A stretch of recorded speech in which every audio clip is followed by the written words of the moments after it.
আমরা আশা করব এর ভিতরে তাদের শুভবুদ্ধির উদয় হবে। তারা ঘোষণা দিবেন যে হ্যাঁ আমরা গণভোট মেনে নিলাম।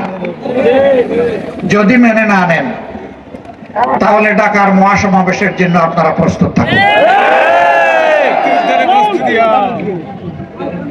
হাতে চিড়ামুড়ি নিয়ে আপনারা রওনা করতে পারবেন তো ইনশাআল্লাহ? আমরা কোনো বিরানি দিতে পারবো না ইনশাআল্লাহ। আমরা ইনশাআল্লাহ যদি কিছুই না থাকে রোজা রাখবো ইনশাআল্লাহ।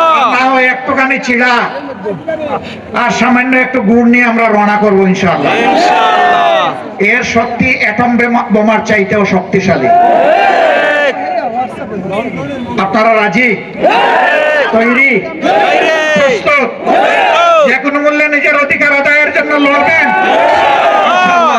লড়াইয়ের পিছন ভাগে নয়, এই নেতৃবৃন্দ সবাই অগ্রভাগে থাকবেন ইনশাআল্লাহ। আল্লাহ হাফেজ।